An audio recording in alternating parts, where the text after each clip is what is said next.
Throw away that sleepy textbook knowledge right now, claiming the War of 1812 was just a tedious geopolitical clash, because in reality, it was a bloody deep cleaning campaign orchestrated on a global scale. Think about it. Millions of lives evaporated, countless resources flushed down the drain, and two major capitals, Moscow and Washington, D.C., burned down to absolute nothingness. And what was the result? Peace treaties were signed, and borders, remained exactly where they were, as if no separation had ever happened. Truly magical. Imagine dragging 600,000 troops to your neighbor's house to pick a fight. That neighbor sets his own house on fire to greet you, and so you turn your car around and go home because it's cold. If you believe that ridiculous script, then congratulations. You have been successfully led by the nose by history. Emperors like Napoleon or Tsar Alexander were hardly that naive or idle. So what actually happened behind that fiery red velvet curtain? What if I told you that in both Europe and North America, these superpowers weren't clashing over some trade treaties at all, but were instead coordinating in perfect harmony to wipe out something ancient, silent, and directly threatening to their power? An old, decentralized social system needed to be dismantled, and these wars, to put it bluntly, were just a grand spectacle staged to destroy the evidence. Welcome to the dark corner of the past with dark history. I am Zorro, the enemy of hypocrisy, and today, brace yourselves because we are going to rip apart the ridiculous mask of 1812 together.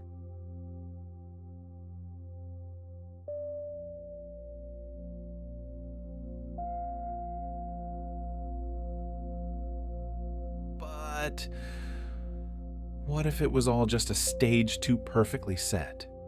What if the War of 1812 was never truly about borders or empires?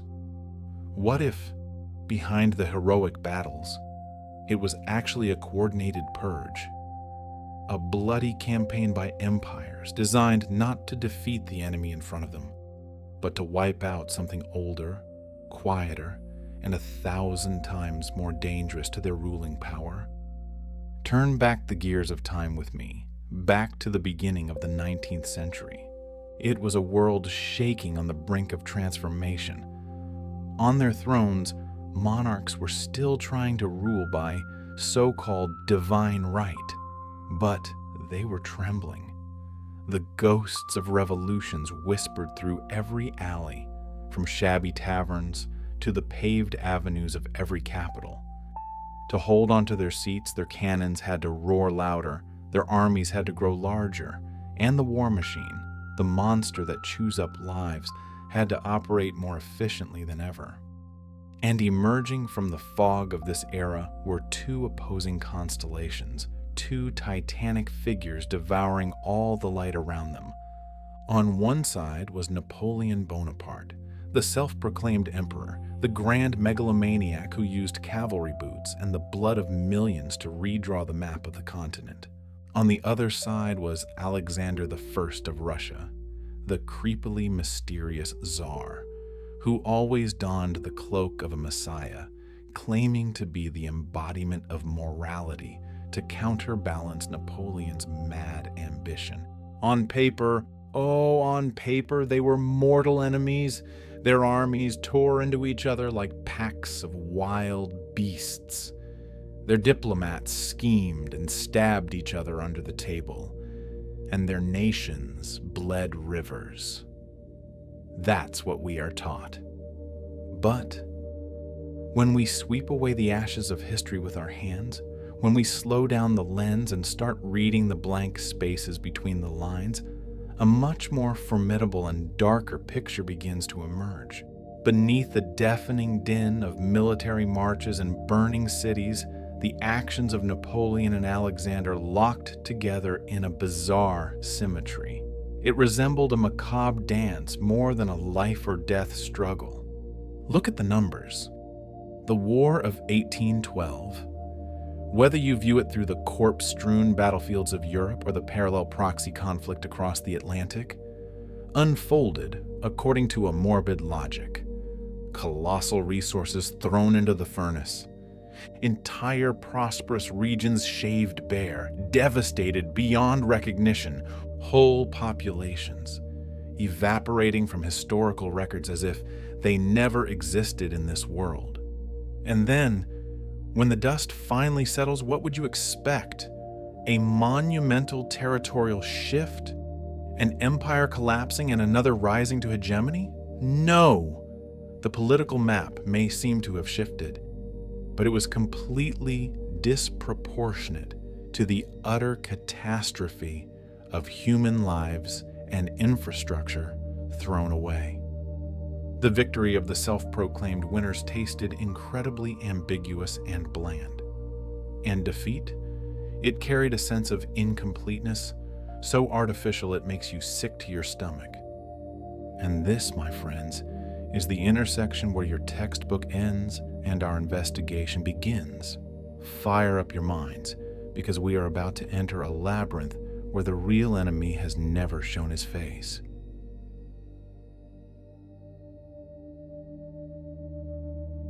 Sounds touching, doesn't it? A perfect moral lesson about an arrogant man struck down by nature. But stop for a moment.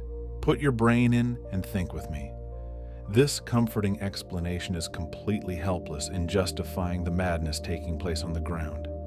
How do you explain the Russians intentionally destroying their own prosperous cities? The bizarre abandonment of the capital, Moscow, a cultural heart ruthlessly discarded, and above all, the almost ritualistic nature of the morbid devastation they left behind. Those were not accidents of war. Absolutely not.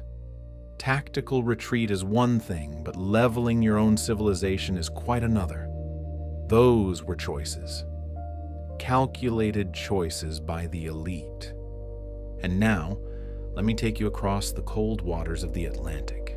At the exact same time, in that same fateful year of 1812, a parallel conflict was erupting between Britain and the United States.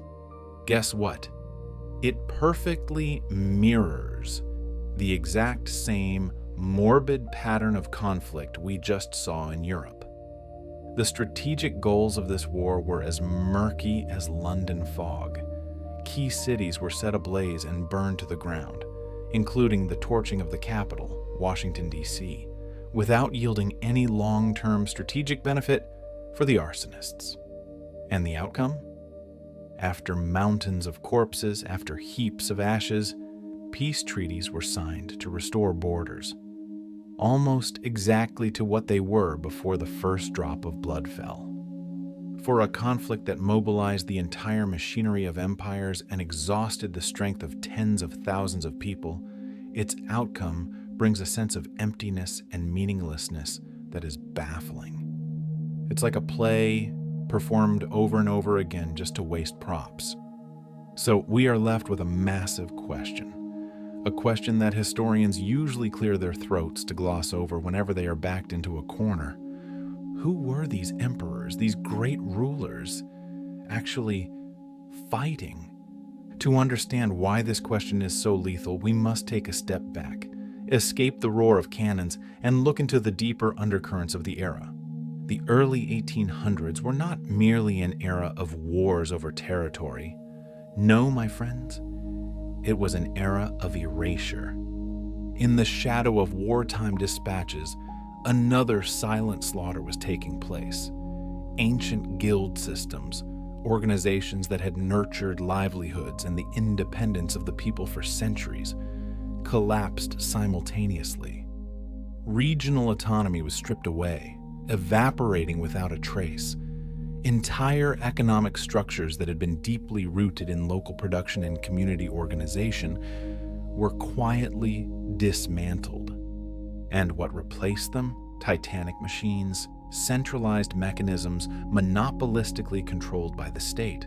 Old cities were torn down and rebuilt according to a new order, easier to manage. Old records, local history logs suddenly got lost in fires. Old, free ways of life vanished into eternal silence. And the most terrifying part? This entire process of dispossession and reshaping happened at an astonishingly rapid pace, as if an invisible hand were pressing the fast-forward button on time. So, tell me, could it really be just a coincidence that the most devastating, bloodiest wars in the prelude to modern history targeted exactly those regions where these long-standing decentralized systems still existed and stubbornly resisted? Was the real enemy of Napoleon, Alexander, and the British Empire not another rival crown? Their real enemy was a social model, an autonomous way of life, a power structure that no emperor, no matter how powerful or proud, could allow to continue existing. I know. Sounds like the conspiracy theory of some drunk madman in a bar. But this isn't an observation thrown out haphazardly. It is a hypothesis that only manifests, only screams to be recognized when you start looking at the anomalies seriously. When you see hundreds of thousands of casualties completely disproportionate to the meager military gains achieved. When scorched earth tactics seem less like a defensive strategy and more like surgical operations precisely amputating a pathogen. And when alliances between nations shift constantly, not based on ideological friend or foe boundaries, but on boundaries of consolidation and the lust for absolute control. Under this dark lens, the War of 1812 begins to shed its skin. It is no longer a silly blunder of history. It is not a tragedy of miscommunication. It is a coordinated transition, a major surgery of the world of power where chaos was not the consequence, but the most potent tool to achieve the end goal. But to prove it, we can't just stand on the outside speculating. We must go straight into the tiger's den. We will flip through every page of the official records, tracking the bloody footprints of Napoleon's Grande Armée. It's time to see how the puppets on stage were being pulled by their strings.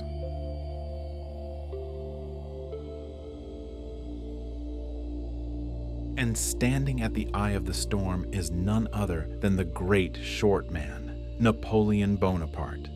From Italy to Egypt, his cavalry boots crushed and rewrote all the rules of power on this continent.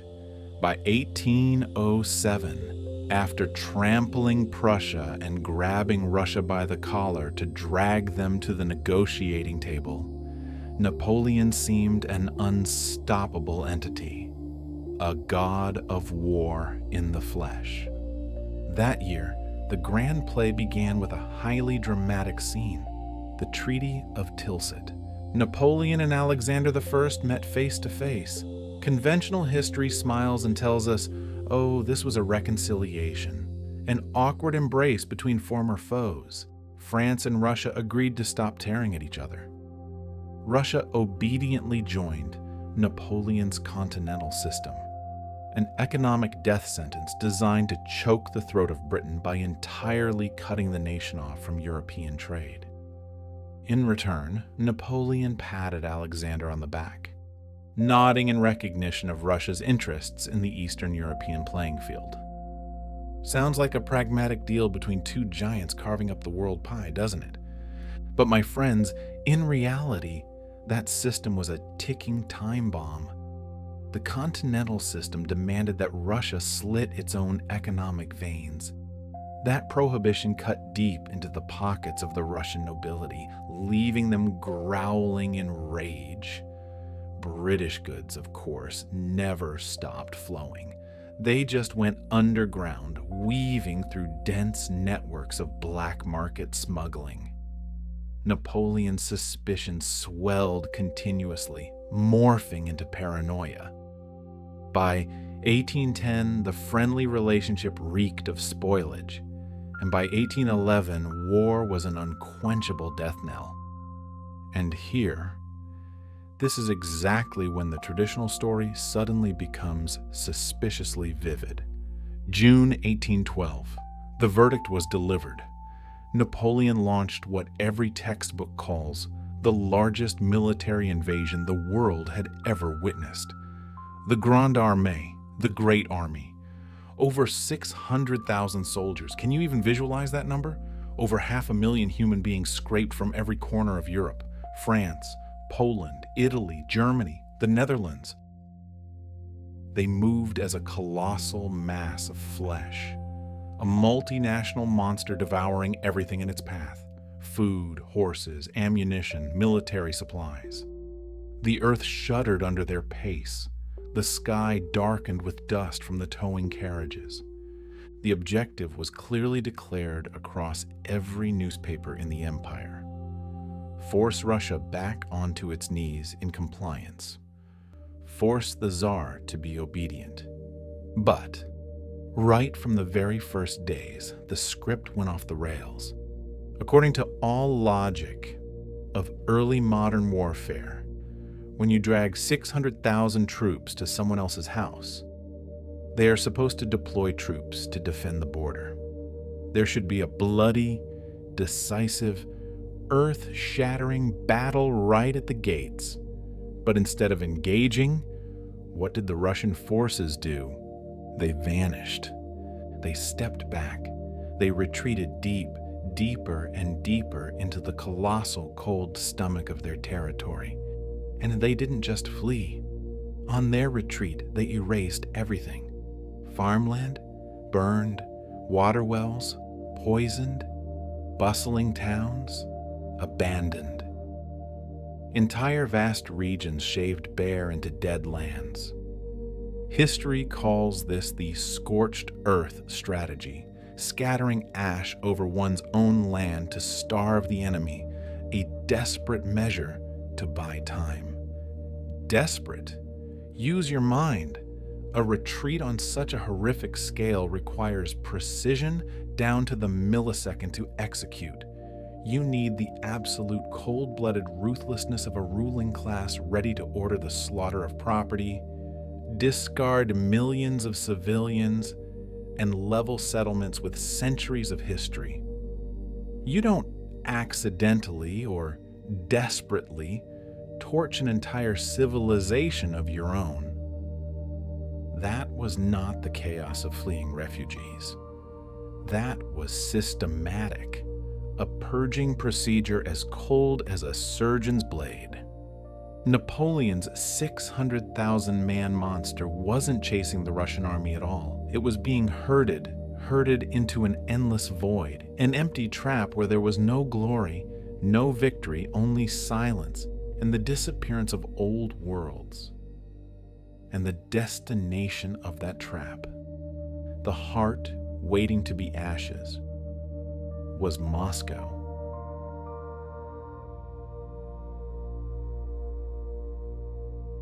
According to every script of early modern warfare, this should have been the victor's grandest scene.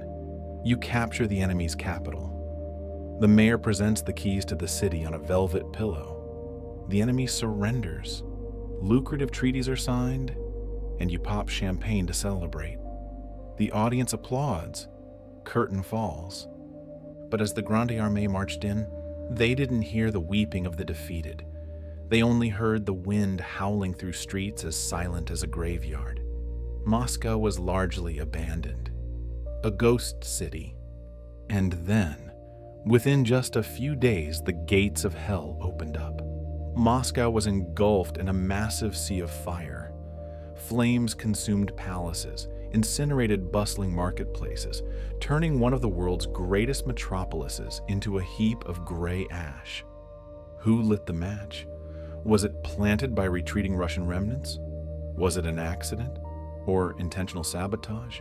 Historians are still foaming at the mouth, debating in libraries.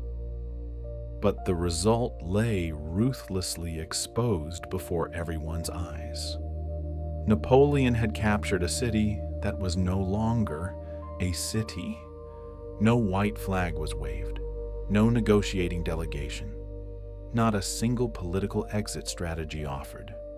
Only ashes, dead silence, and the bone-chilling cold of the Russian winter closing in. Supply lines collapsed, disease broke out, and the Grande Armée began the most humiliating retreat in history, disintegrating and perishing day by day under the torture of frost, famine, and ceaseless guerrilla raids. History preaches a cheap moral lesson to us once again. Look, that is the price of arrogance. Napoleon underestimated Russia. Hold on. Pause the tape. Let's analyze this using the mindset of a predator. If Alexander I's ultimate goal was truly just to destroy Napoleon, why didn't he finish off the French emperor right there in Moscow? Why not surround him, block his retreat, cut off his supplies completely, and force Napoleon to his knees in surrender when his army was at its deepest, most fatigued, and most vulnerable position? Why, instead of doing something of obvious military benefit, did the Russian elite choose to destroy their own capital, burning down your own house to chase away a pack of rats? Or was that fire actually lit to incinerate the records, the structures, and the heritage of an old Russia that the centralized power wanted to wipe out forever? And if you think this was just localized madness in Europe, look across the Atlantic with me. In North America, the War of 1812 between the British Empire and the young United States of America was also raging. The official cause? Maritime rights, the British impressment of American sailors, and trade restrictions? Once again, reasons that sound perfectly plausible on paper. A brave republic standing against the oppression of an aging empire. But look at how they fought. British forces landed and completely torched Washington, D.C. in 1814. A brand new capital, still under construction, set ablaze like a torch. This act shocked the world at the time, but what strategic benefit did it bring to Britain? Nothing. No American army was destroyed in that fire, no logistical bottleneck cut off. It was merely a symbolic act of destruction. And do you know what the most ridiculous part of this bloody comedy is? It's how it ended. The war concluded abruptly with the Treaty of Ghent. Guess what the terms of that peace treaty were after tens of thousands had died and cities were turned to ash? They restored the borders exactly to how they were before the war started. X, act, lie the same. No one lost land. No one gained territory. The issue of sailor impressment wasn't even mentioned in the document. Mountains of corpses, torched metropolises, mad destruction, all just to trade for a peaceful handshake that returned everyone to square one. There is a word to describe a war that mobilized entire empires, yet yielded an outcome so hollow. A spectacle. We always believe we understand exactly how this world was formed. We cherish the comforting belief that historical wars were conflicts between us and them, between one nation and another. But the deeper we peer into the black hole of 1812, the less it looks like a war. It looks like a doorway that history cracked open for just a fleeting moment, allowing us to glimpse the ruthless mechanics of absolute power, before hastily slamming it shut, concealing all evidence beneath layers of ash. Napoleon, Alexander, the British Empire, they were never truly fighting each other. They were workmen collaborating on a grand project, tearing down the old world, erasing decentralized systems, torching unyielding cities and records to clear the way for the era of autocratic centralized states we live in today.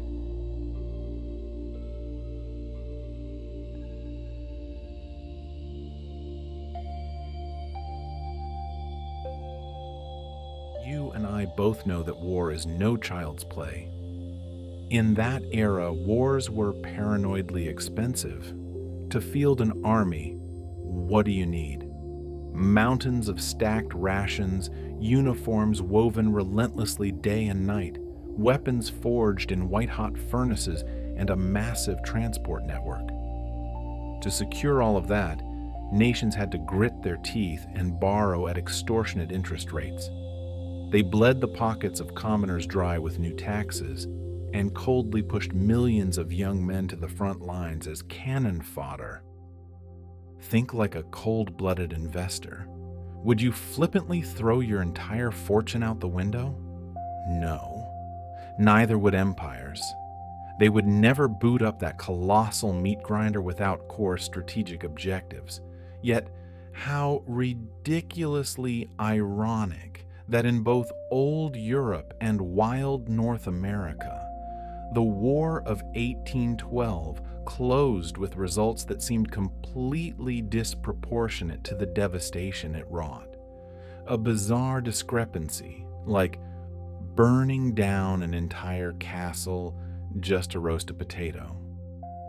But linger a moment. Don't be so quick to believe what the textbooks broadcast. The truly shocking and horrifying thing doesn't lie in the number of corpses on the battlefield, but in what silently transpired immediately afterward.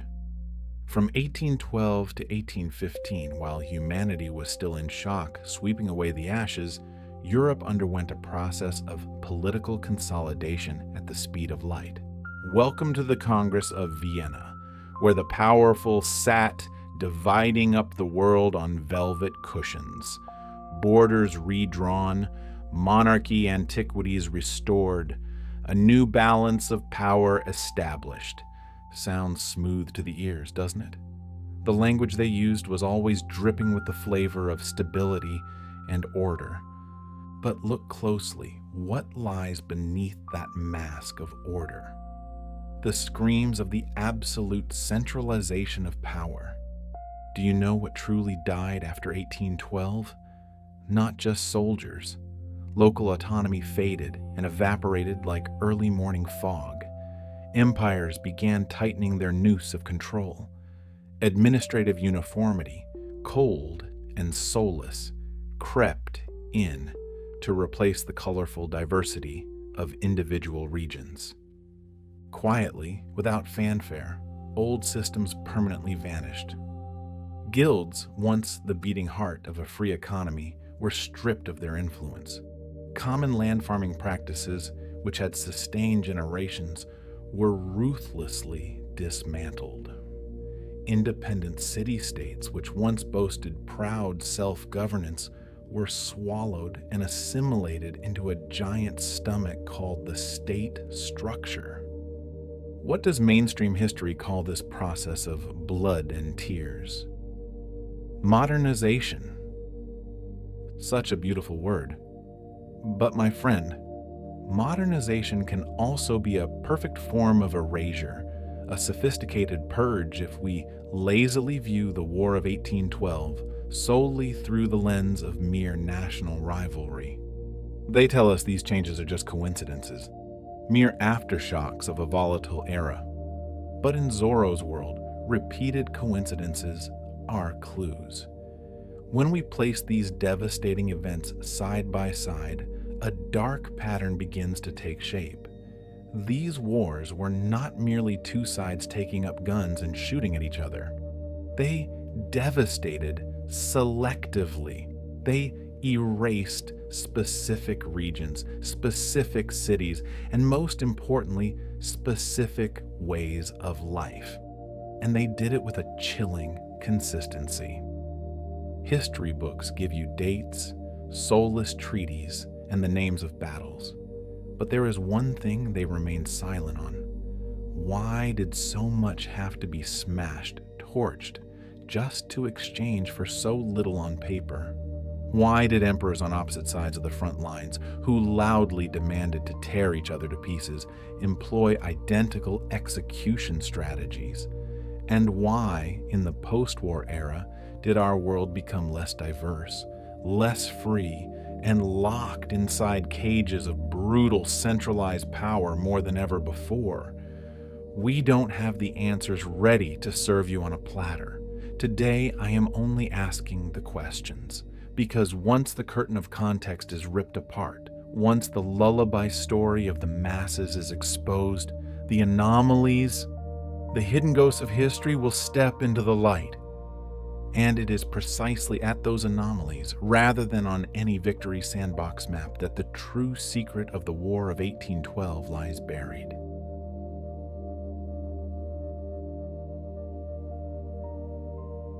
These are the anomalies, and when you and I carefully piece them together, they will mold a grotesque shape that no conventional history book can fully explain.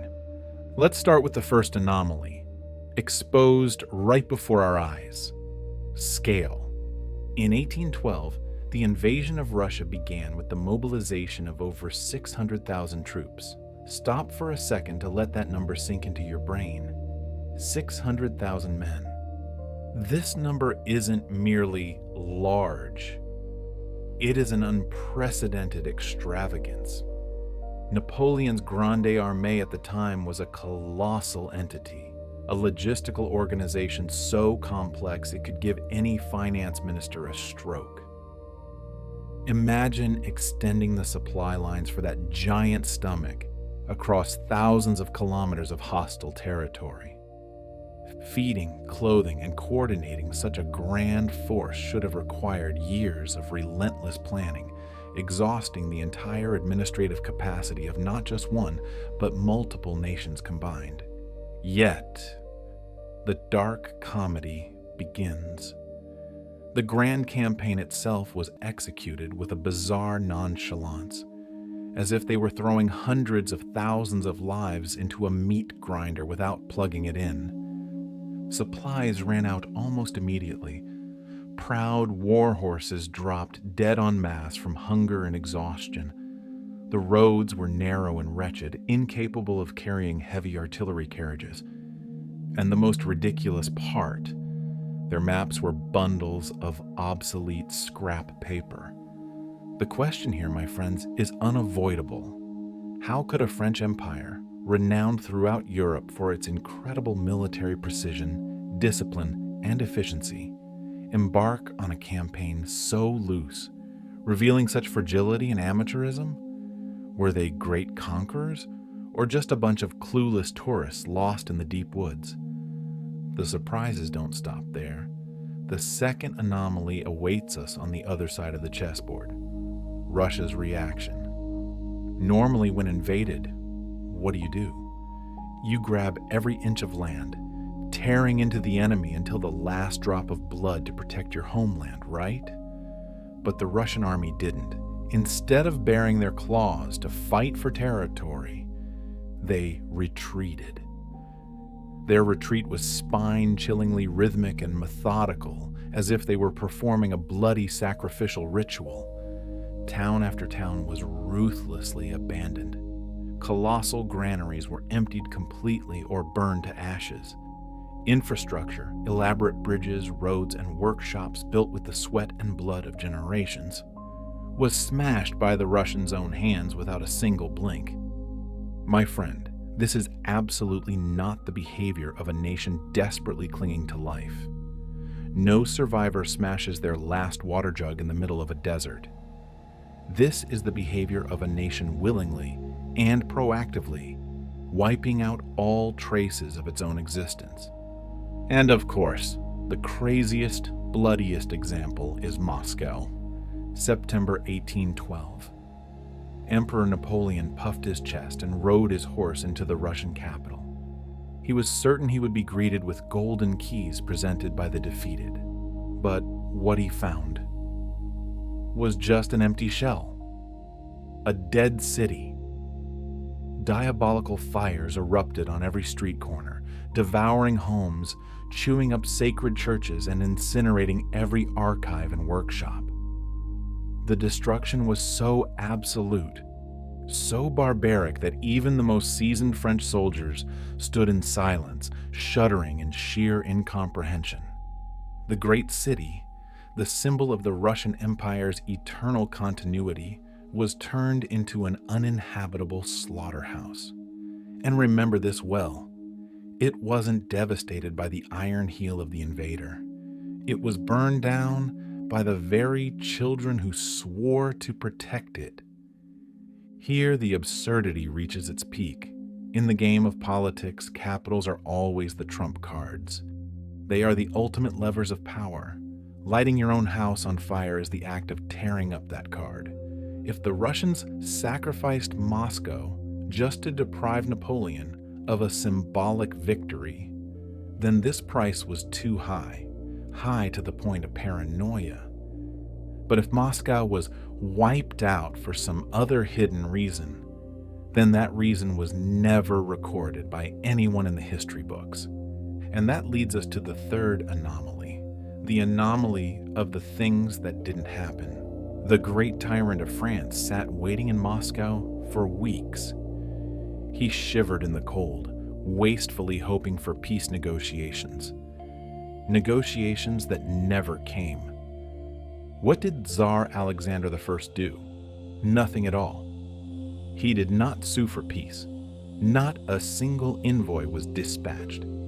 He completely ignored him, not even bothering to throw his enemy a single deal, at the exact moment when the French army was isolated, starving and exposed nakedly to the fangs of the Russian winter. From a purely strategic standpoint, it was a golden opportunity for Russia to impose the most favorable terms, to back the enemy into a corner and force them to sign. But no, instead of ending the catastrophe, Russia let it drag on according to the most brutal, bloodiest script for both sides. Why? Why deliberately prolong a nightmare that could have been ended with a single signature? Did they want to destroy the French army? Or in reality, were they using the French army to destroy something else on their very own land? Keep that question in your head, because this crazy story doesn't stop at the snow-white borders of Russia. In the next part, we will cross the ocean, heading west to North America. And believe me, the fire we saw in Moscow will soon burn down Washington as well.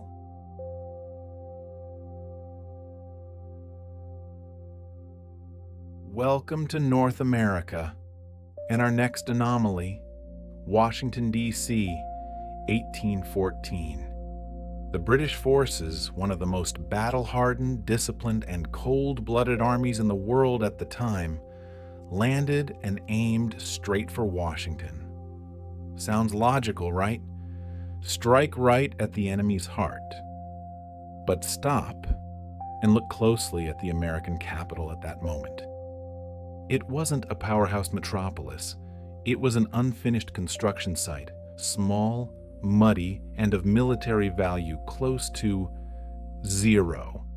Capturing it brought the British Army not a single extra bullet, an ounce of food, or any tactical advantage. Yet, what happened? That royal army turned Washington into a colossal torch. Public buildings, the Capitol, the White House, all burned to the ground in an ostentatious display of violence that was purely punitive and devastating. This act, once again, was completely meaningless strategically. It didn't break America's capacity to wage war. It brought no lasting concessions at the negotiating table. But the destruction, exactly like in Moscow, was absolute and total, burning just to watch it turn to ash. This drives us straight into the fourth anomaly. The outcome of the wars, despite years of slaughtering each other, despite colossal sums of money thrown into the furnace and millions of lives crushed. The wars revolving around this damn 1812 axis all ended in deadlocked handshakes. In North America, the Treaty of Ghent was signed, and do you know what it said? Restore the borders as before. Yes, You didn't hear it wrong. Fighting tooth and nail, torching each other's capitals, only to return to the starting line. And in Europe, although Napoleon's downfall occurred later, around 1813 to 1815, the bloody 1812 Russian campaign itself did not directly resolve any core issue. Not a single square meter of territory was annexed from Russia's hands. No immediate political restructuring took place between the two warring sides after the invasion. To put it bluntly, these wars drained and chewed up the strength of empires, but brought back worthless scraps of paper. They paid an extortionate price to buy back emptiness. And here the fifth anomaly, where true darkness reigns supreme. Look at what is omitted from military history, civilian casualty and demographic data. History books babble endlessly about hundreds of thousands of French soldiers dying. But what about the civilians? Their displacement, or more accurately, their evaporation, is a problem no one wants to solve. Entire vast stretches of land in western Russia suddenly became unpopulated forbidden zones. A multitude of villages and communities that had flourished for centuries suddenly vanished cleanly from the tax logs, without a trace. And then, when cities rose from the ashes, they no longer bore the shape of the past. They were reborn under entirely unfamiliar forms. The winding streets and free alleyways of yesteryear were erased, replaced by grid street layouts, straight, cold, along with an administrative management scheme tightly fastened from the top down. The terrifying thing is, this model repeated exactly in post-Napoleonic Central Europe, and also in North America after repeated torchings. These massive demographic fractures are always glossed over by scholars with a click of the tongue, dismissed as collateral damage, insignificant background noise compared to the grand epics of the generals. But what if that background noise is actually the real siren? That brings us to the sixth anomaly, timing. Pay attention to the timeline. The years surrounding the 1812 milestone uniquely coincide with an abnormal acceleration of the centralization machine. Suddenly, as if a magic wand had tapped down, laws were standardized in cookie-cutter fashion. Millennia-old local measurement systems were smashed to be replaced by a uniform system. Administrative borders were rationalized amidst a fancy way of saying the central government reached out its hand to scoop up all the power. Local privileges, ways of life, and autonomies that had taken root and survived for centuries suddenly evaporated in a single generation. A single generation.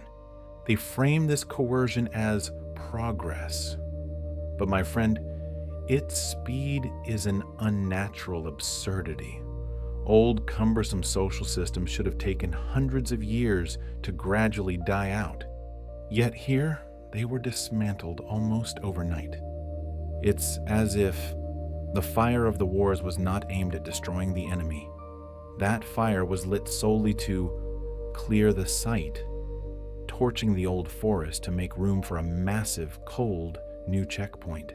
And if that is indeed the case, then who or what force is the ultimate beneficiary of that massive, blood-stained vacant lot?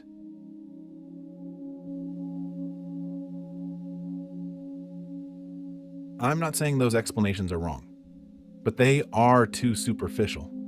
It's like explaining a serial murder case by saying the killer's hands were itchy. Those cheap answers never explain the core of the problem.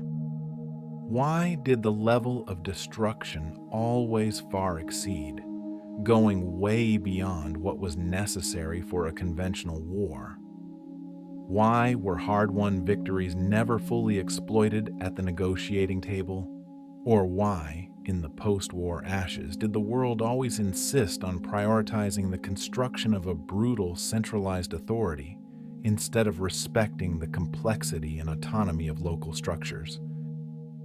By this point, we can no longer lazily ask the same old questions. We must ask a completely different kind of question, a question that could send a chill down the spines of those who write history.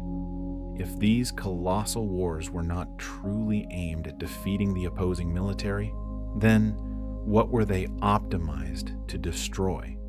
Look back at this board.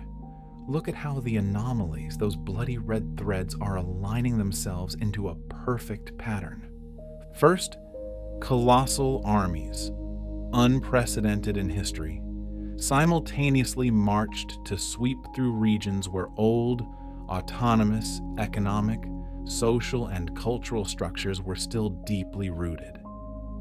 Second, those poor regions were not merely defeated, they were crushed, devastated far beyond any conventional military requirements, an annihilation aimed at total destruction. Third, the political outcomes on flimsy treaties completely failed to reflect the massive scale of sacrifice and bloodshed.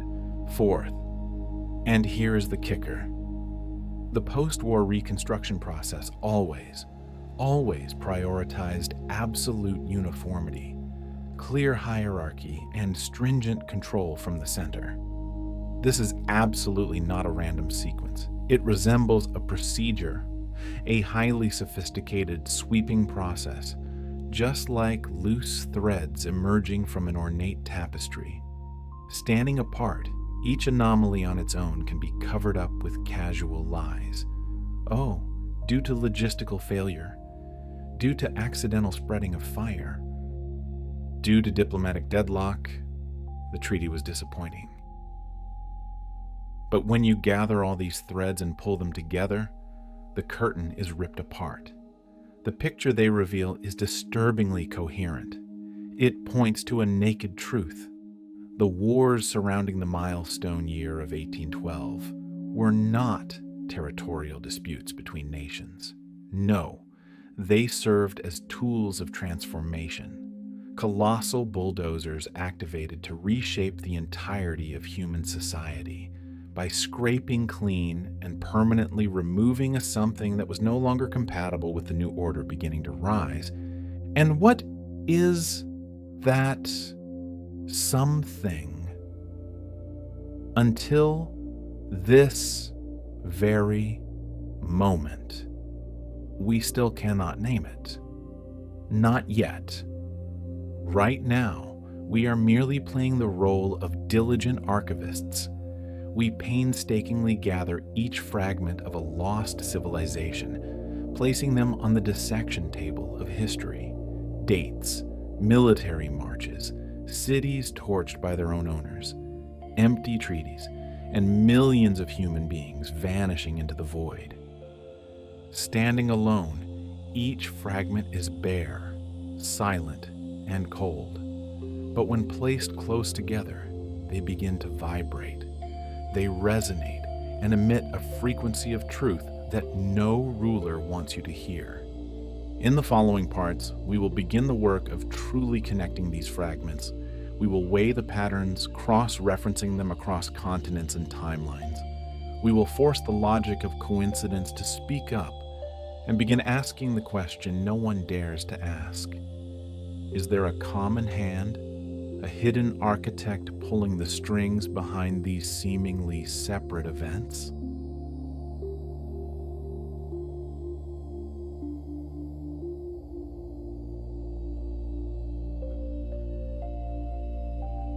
That is what textbooks want you to believe, an easily digestible story of pride and punishment. But what if I told you that entire bloody march was not a mere military campaign?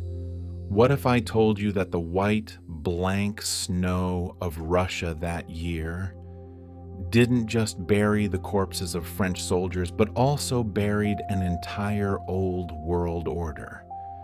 Let's strip away these layers of lies together. And we will start with the most basic thing, the geography of destruction. Look at this strip of land. Most historians describe the Grand Armée's march as a terrible picnic across open, dull wilderness. Completely wrong. Before 1812, Western Russia was by no means desolate. On the contrary, it was like a massive beehive, bustling and full of life. Scattered across this land were highly critical towns and networks of settlements. They were not thorns on the borderlands. They were the connective tissue of a complex economic ecosystem. There, people engaged in handicraft production, bustling trade, and most importantly, they governed themselves. These towns operated on old economic systems, preserving an almost absolute independence from the hairy hands of imperial centers. But then, 1812 struck. We are always hearing praises for the scorched earth tactics, retreating and burning everything to starve the French army. Sounds grand, a great sacrifice for the motherland front, right? But look closely at what they actually burned. They didn't target remote villages or military bases. This retreat systematically eviscerated entire corridors of transport and economic life. Roads, warehouses, mills, workshops, granaries, all leveled in a spine-chillingly perfect sequence. Don't be naive. The elimination of military resources was just a cover. The real target was the permanent collapse of local power structures. Do you know what the proof is? After 1812, when the war ended, these bustling regions were never restored to their former autonomous state. They were reconstructed, yes, but according to an entirely new administrative logic of the empire. New tax systems, new law codes, and new chains of control clamped straight onto the people's necks. And this brings us to the greatest play of all, Moscow. The fire in Moscow is always painted as the most tragic epic of patriotism. We would rather burn our beloved capital with our own hands than let it fall into enemy hands. How touching. Enough to make any Hollywood filmmaker shed a tear. But take off the rose-tinted glasses. Cities are not just architectural symbols to look at. What are they? Cities are massive archives. Guild halls, workshops, libraries, churches.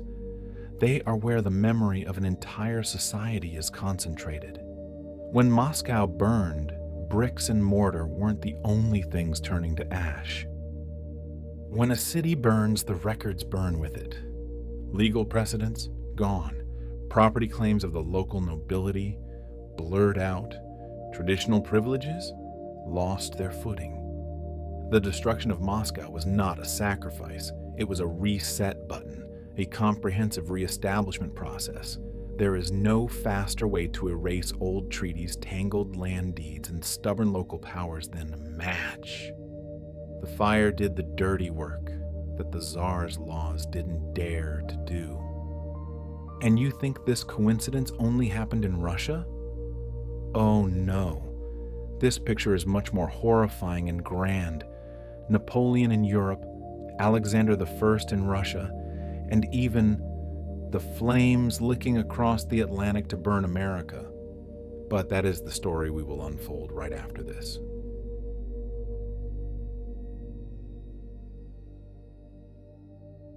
Napoleon made continuous moves that led to the dissolution of local institutions. In Italy, in Germany, in Central Europe, power agreements and autonomous boundaries that had existed for centuries were ruthlessly swept away. What took their place? Cold, soulless, standardized administrative units. Have you ever heard praise for the Napoleonic Code, Code Napoleon, as a pinnacle of human legal civilization? Yes, it was very civilized, but that code was exported not merely as law. It was an ideology. a sharp weapon aimed at subduing all stubborn local customs before the absolute power of the central government. And this is when the pattern of irony becomes clearest. Russia, ostensibly the mortal enemy of Napoleon, the nation that bled to drive out the French army, emerged after 1812 on a trajectory identical to its enemy. Instead of restoring autonomy to pre-war localities, Tsar Alexander I stepped on the gas to accelerate centralization. Serfdom, a brutal shackle, was tightened harder than ever. The bureaucracy swelled like a tumor. The imperial state became uniform, ruling with a cold iron fist rather than loosening its grip. The very methods of rule through standardization and imposition that Napoleon used in Western Europe were now perfectly mirrored inside Russia after Napoleon's defeat. Enemies, it turns out, were excellent students of each other. Now, cross the Atlantic with me. At the exact same time, the War of 1812 between Britain and the young United States of America was also performing a spine-chillingly similar function. The burning of Washington, D.C. is often criticized by the military as a controversial act lacking strategic value. But look at the actual results. That fire wiped out the entirety of early federal records, disrupting an administrative center that was still highly fragile. And the consequence? Exactly like Moscow. From the ashes of old documents, the authority of the federal government of the United States was reinforced more strongly than ever before. Local regional dissent was weakened. The process of molding a unified national identity was accelerated, crushing sporadic loyalties at the state or local level. Different continent, different national flag, but the exact same result. Centralized power ascended the throne. This forces us to look back at the entire timeline. Between the years 1807 and 1815, the world was shoved into a massive transformation machine. First, the Treaty of Tilsit created a fake cooperative handshake.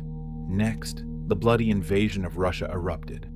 Napoleon fell off his horse, and immediately the rulers of Europe donned their finest clothes, gathering at the Congress of Vienna. History calls the Congress of Vienna a peace conference, a grand effort to restore balance after decades of chaos. Restore. That was the greatest hoax of the 19th century. What actually took place in Vienna was not restoration, but a continent-scale reorganization. Borders were redrawn with the ruler of greed, completely ignoring local identity, language, or culture. Royal dynasties were restored, but had to abide by new rules of the game. Networks of spies, secret police, and population surveillance were increased to a suffocating degree. The concept of a state's legitimacy no longer originated from tradition or the support of local people. It was decided by international consensus among a small group of elites dividing up the spoils in closed rooms. To put it most clearly, the Congress of Vienna finalized and sealed all the destruction that war had previously completed. The torched territories would never be rebuilt as they were. They were annexed, standardized, and managed like machines. War ruthlessly cleared the site, and diplomacy, wearing a smiling moral face, stepped forward to seize it. But what if that destruction itself, from the very beginning, was the objective?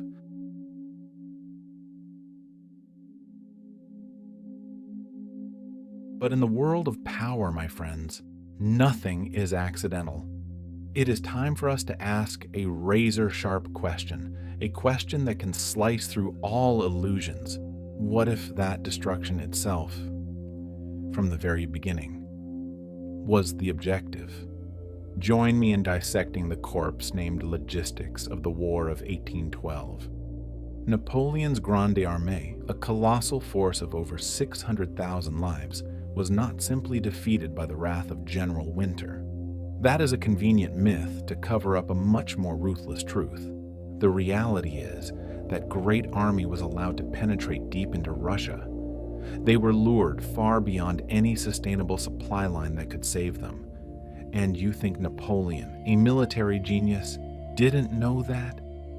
You think the Russian military commanders, old foxes who understood every inch of land and every gust of cold wind in their homeland, acted passively?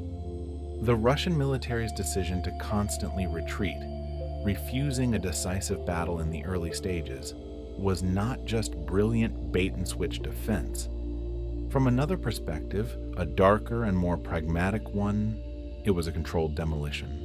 Napoleon's army was exploited to become a colossal mobile incinerator. Imagine it.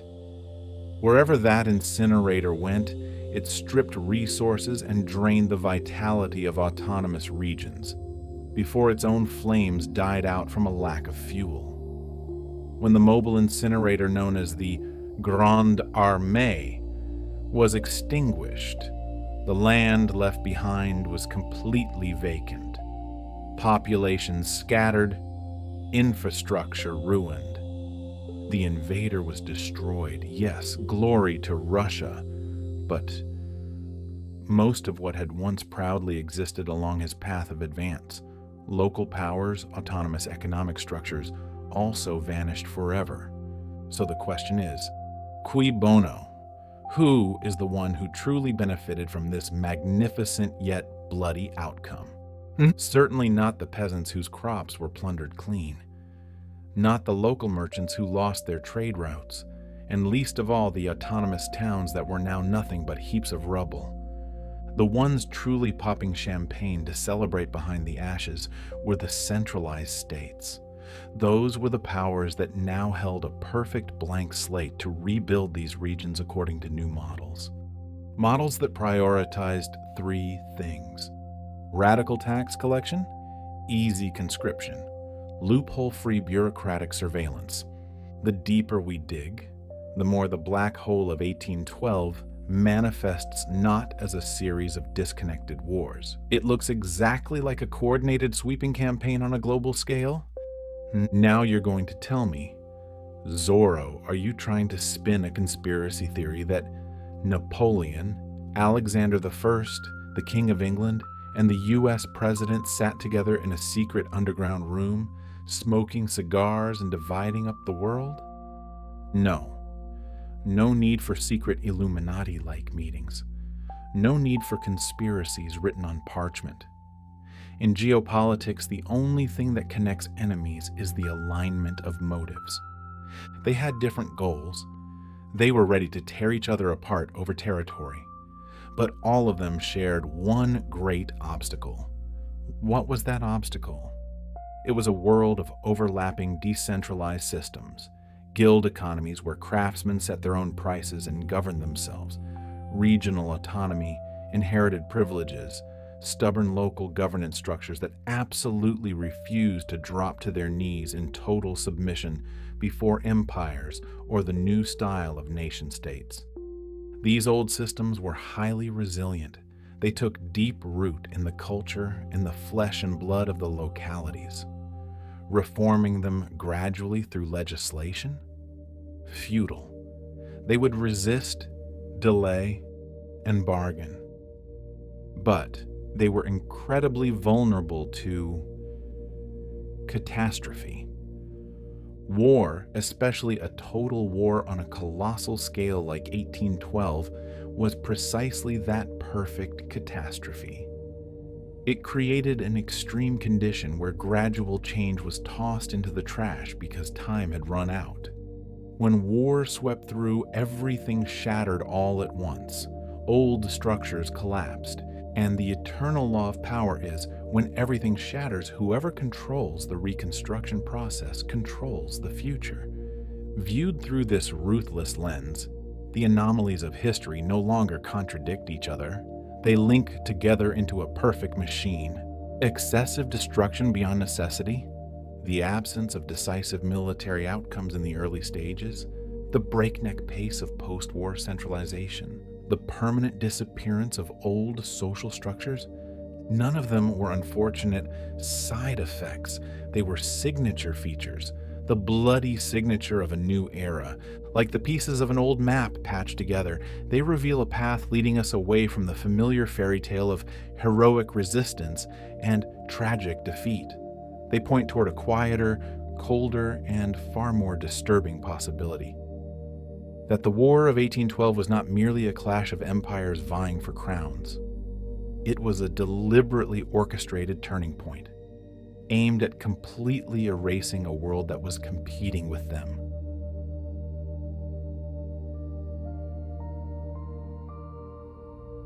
At a certain point in any murder investigation, the bloody fragments scattered across the table stop behaving like inanimate pieces. Under the gravitational pull of a brutal truth, they begin to attract each other, snapping into place with a bone-chilling, quiet inevitability. The picture that emerges is by no means pleasant. It will shatter the monuments we have always revered, but in return, it is coherent.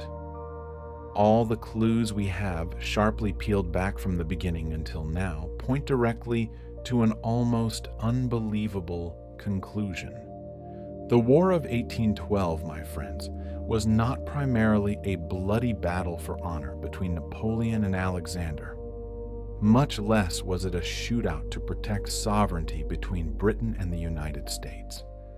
It was a synchronized elimination, a global purge aimed at taking the life of an old economic and social order, a stubborn order that dared to threaten the consolidation of power of modern empires. Under this perspective, the great Napoleon and the benevolent Alexander seem less like mortal enemies and more like rival surgeons operating together on a patient. That patient was Europe. Both of these butchers wanted to excise the exact same tumor. They were merely fighting over who would hold the primary scalpel. But to understand the motive behind this bloody surgery, we must accurately name the tumor that was being excised. Across Europe and many parts of North America on the eve of the 19th century, power was not a single block of concrete placed in the capital. Vast regions still functioned smoothly through decentralized systems. Look at this. Local guilds regulated production and prices, defying the king's commands. Communal land arrangements governed agriculture, feeding the people by their own rules.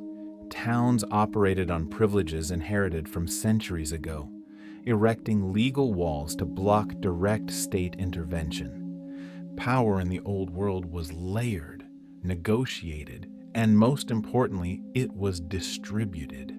These systems created a wonderful stability without needing cookie-cutter uniformity.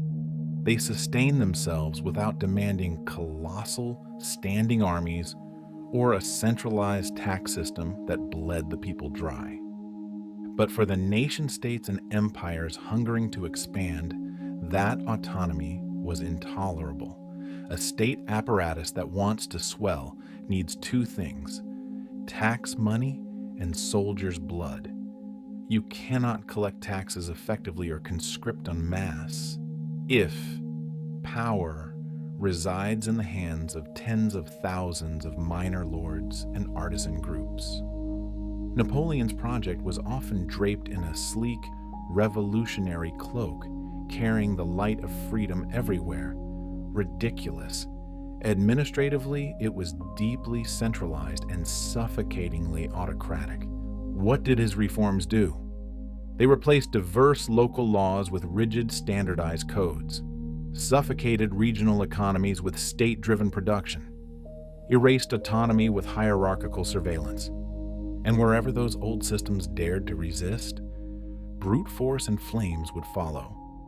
Alexander I, who was always portrayed as the moral light contrasting with the monster Napoleon, was actually wrestling with the exact same problem inside Russia.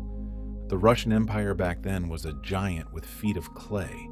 Vast territories bordering the West operated almost independently. Arrogant nobility, powerful monasteries, cash-flush commercial towns. All of those traditional institutions had been weakening the absolute control of the throne. Now, putting yourself in the Tsar's shoes, what would you do? Reform through legislation? Too slow, too politically dangerous. The nobility could assassinate you right in your bedroom. But reform through catastrophe? Fast, thorough, and no one dares to question it. This is exactly when the entire madness of the war becomes spine-chillingly understandable. The 1812 invasion of Russia was not a reckless gamble by a megalomaniac. It served as a catalytic event. Napoleon's army advanced deep into the very regions that still maintain the most stubborn old economic structures. Russia's deliberate retreat ensured those regions would be bled dry and crushed. Cities were emptied, records were incinerated, populations were displaced. What could not be reformed gradually was now entirely wiped out under the heel of foreign invasion, and the destruction of Moscow now assumes a completely different, diabolical form. Stop calling it a symbolic sacrifice. It was an administrative reset. Archives vanished. Legal continuity was severed. The capital that rose afterward was no longer the Moscow of old charters and tangled, layered privileges. It was a cleaned-up, reorganized imperial city, in perfect harmony with the Tsar's centralized governance. From Napoleon's perspective, the campaign succeeded in some twisted way, even in defeat. The eastern land that he could not permanently control had been turned into a wasteland, no longer capable of sustaining the old order. From Alexander's perspective, the war was a godsend. It justified an unprecedented consolidation. Any voice of resistance could now be branded as treason, a seed of chaos. Centralization was no longer tyranny.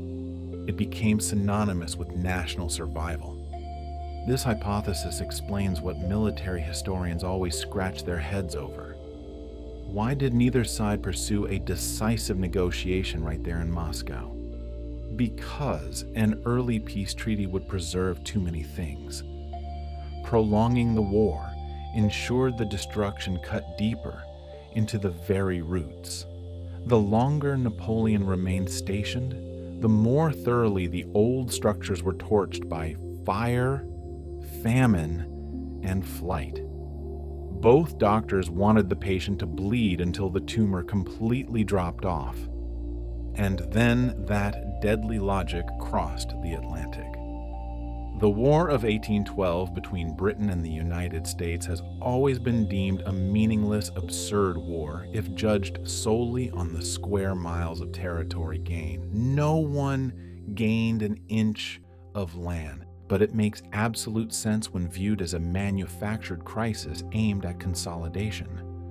The young American Republic back then was faltering, trying with difficulty to balance a weak federal government against the autonomy of arrogant states. The war thoroughly resolved that looseness.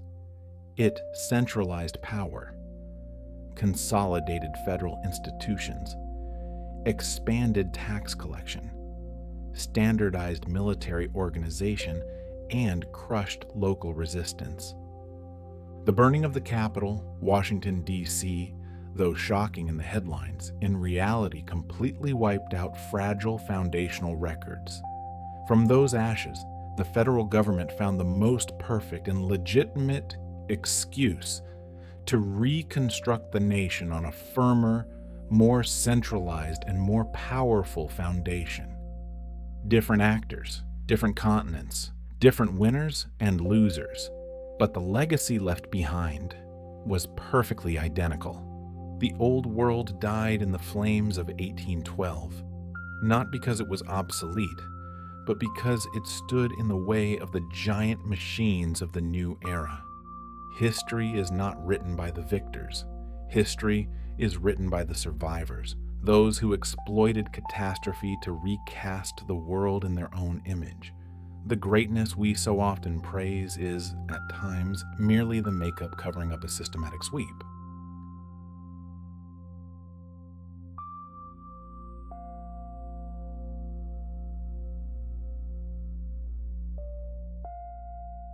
the year 1815. The dust from the hurricanes named Napoleon finally settled. Across Europe, aristocrats in velvet tailcoats sat together in Vienna, sipping wine as red as blood and beginning to redraw the map of the world. You've heard this story before, haven't you? Our textbooks always sing the same lullaby. That the world after 1815 was a more orderly, peaceful, and progressive world. But look closely at that picture again. What do you see? Straight, neat borders, uniform laws, populations classified, labeled, and meticulously counted like sheep on a farm. This neatness, it's no miracle of nature, and it's certainly no accident. It is the distinct imprint of a system that has just completed a large-scale slaughter.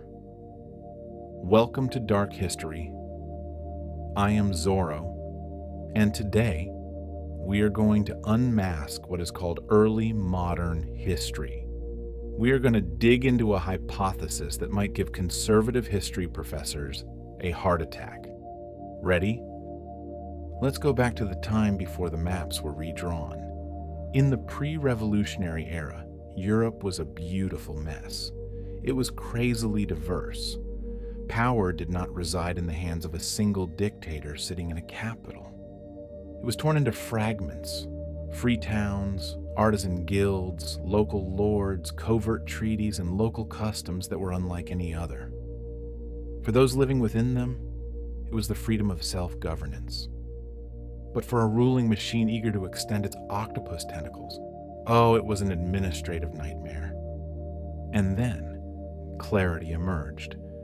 But the question is, who did Napoleon Bonaparte and Alexander I of Russia truly eliminate during that bloody decade? Mainstream history tells you they were two mortal enemies, two giants clashing to seize Europe. Don't be so naive. They weren't just destroying rival emperors. No, their real target, their true victim, was the alternatives. The contrasting ways of structuring society opposed to the model of centralized power. This interpretation sounds crazy, doesn't it? It spits right in the face of centuries of heroic epics that we have been brainwashed with. But my dear friend, use a detective's mindset to look at the crime scene. Only this crazy explanation answers the questions your textbooks always dodge. Why did the destruction in these wars always exceed what was militarily necessary? Why were great victories never fully exploited to the very end? Why, during Reconstruction, did authorities always favor amassing all power at the center, completely stripping away the local voice? And most bizarre of all, why did the old, autonomous management systems of the people evaporate without a trace wherever the military's heel trod? You see, there is a morbid symmetry between these two who are deemed enemies, Napoleon and Alexander. Both of these men presided over bloody devastations. Yet strangely, that destruction always, and I emphasize, always, weakened local layers of power while inflating the strength of their central states. When the dust cleared, both sat smugly on the thrones of empires that were more highly centralized than ever before. What were they doing? Both, whether voluntarily or swept along by the times, were joining hands to piece together a colossal picture. And that picture is titled The Modern World. Now, I know what you're thinking. Zorro, you are sketching out a ridiculous conspiracy theory. How could two enemies secretly meet to agree on how to rule the world? Calm down. I'm not talking about secret letters written in invisible ink or meetings in the dark wearing black cloaks. Power rarely operates in such a cheap Hollywood movie way. Power operates through dynamics, through crises, and through shared necessity. When a catastrophe becomes the sole excuse, the only viable path to smash the old and establish absolute control, well, guess what? The catastrophe will be chosen. An examination through this lens reveals that the War of 1812, the notorious invasion of Russia, was not a tragic miscalculation by an arrogant general. Oh no. It was a landmark event, a deliberate forest fire. You have to burn down the entire old forest filled with seeds of chaos so that you have a vacant lot to build a colossal, rigid, and easily controlled mega factory. And once that landscape is changed, once the papers confirming local rights have turned to ash, there is never a way back. At this point, you have every right to doubt me. Any serious researcher or just anyone with a brain must pause right now and hurl the toughest question in my face. Where is the evidence? Zorro? The evidence. Not a piece of paper stamped top secret by the Illuminati, but massive traces left on the body of history itself. The patterns, consequences, and undeniable loopholes of traditional explanations. If 1812 was truly a systemic purge, then the corpse of the old system must have left its stench of decay somewhere. And believe me, its smell is so pungent you cannot ignore it. But to catch a whiff of it, you must come with me to the next scene.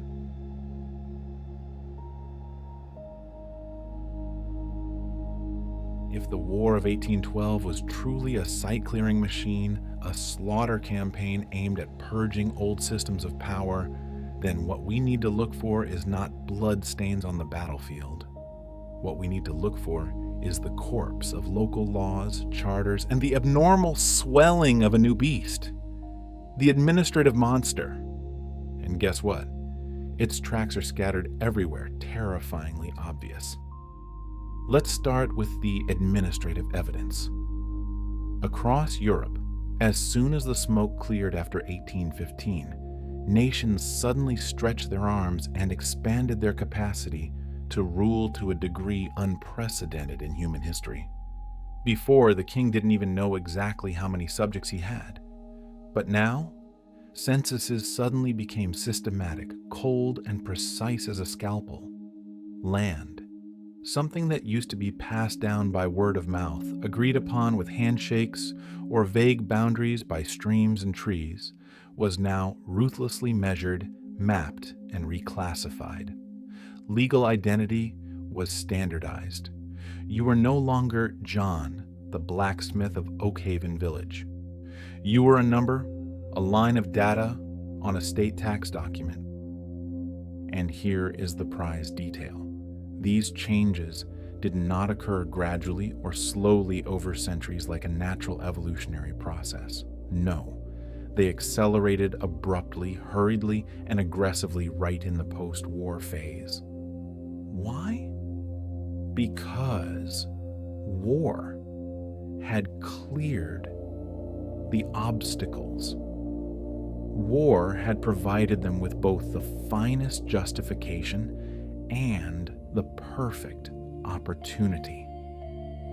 Look at Russia, the textbook example of history's irony.